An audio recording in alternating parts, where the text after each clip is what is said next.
Olá, sou Pedro Henrique Martins de Mello e, sob orientação do Carlos Alberto da Cruz Júnior, realizei um trabalho de pesquisa científica intitulado como Terapia Celular com Células-tronco mesenquimais em gatos com doença renal crônica. A doença renal crônica é caracterizada por ser uma lesão progressiva e irreversível das unidades funcionais dos rins, que são mais conhecidas como néfrons. E ela leva a uma azotemia, que é o acúmulo de compostos nitrogenados no sangue, e como exemplo temos a creatinina.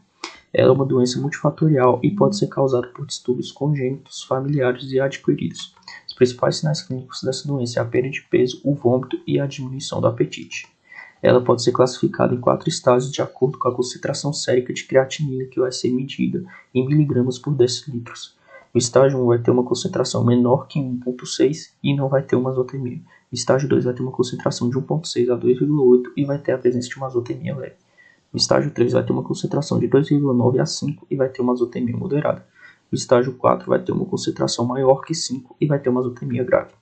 O mecanismo de ação da célula-tronco nessa doença está por meio de uma sinalização paráquina, onde vai ter o sítio de inflamação, que vai atrair as células que vão fagocitar as citocinas pró-inflamatórias, que ativam o núcleo da célula-tronco, que a partir dessas citocinas pró-inflamatórias sintetizam citocinas e fatores de crescimento, que vão atuar no local e diminuir nesse processo inflamatório. O objetivo desse trabalho foi analisar a eficácia da célula-tronco mesenquimais como uma possível terapia alternativa para os gatos que forem diagnosticados com a doença renal crônica. A coleta do tecido adiposo foi realizada por incisão cirúrgica a partir de um animal saudável. Logo após, esse tecido vai ser lavado e exposto a uma enzima que vai realizar sua digestão, e depois ele vai ser filtrado e acondicionado em frascos de cultura que vão ser colocados em uma estufa. Quando as células atingirem 80% de confluência, elas vão ser tripsinizadas e acondicionadas em palhetas que vão ser congeladas em nitrogênio líquido.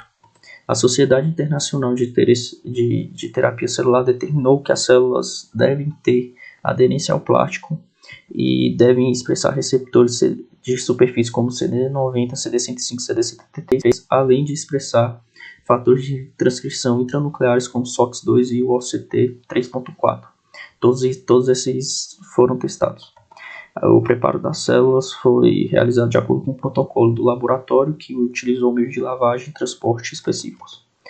Os animais selecionados foram diagnosticados com a doença e encaminhados para o tratamento com as células que foram aplicadas por meio da via intravenosa. Não foi observada a presença de nenhum efeito adverso durante esse estudo clínico. Esse é o primeiro caso, que o animal estava com uma doença classificada no estágio 4, e ele se alimentava via sonda esofágica e também realizava fluidoterapia subcutânea.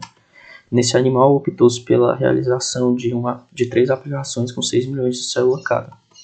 Após o término do tratamento, 30 dias após o término do tratamento, foi possível observar uma queda da concentração de creatinina, classificando esse animal no estágio 2, e o animal parou de se alimentar pela sonda esofágica e parou de realizar fluidoterapia subcutânea. 4 meses após, também observou uma queda da concentração sérica de creatinina, mantendo o animal no estágio 2 e ele ainda estava super bem.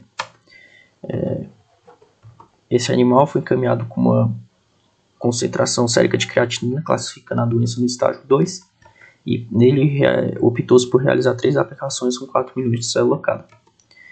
6 dias após as aplicações foi observado um aumento da concentração sérica de creatinina, mas um mês após foi observada uma queda da concentração sérica de creatinina, manteve o animal no estágio 2, mas ele estava se alimentando super bem. Esses resultados foram de encontro ao relatado por Silva em 2020, que concluiu que a terapia com célula-tronco é muito promissora e pode retardar a progressão da doença renal crônica. O estudo demonstrou que a célula-tronco promoveu uma diminuição da taxa de creatinina e melhorou a qualidade de vida do animal, fazendo com que eles voltassem a se alimentar, tornando-se assim uma opção terapêutica para a doença, mas o desenvolvimento de estudos randomizados, controlados e multicêntricos são necessários para desenvolver protocolos mais robustos. Obrigado.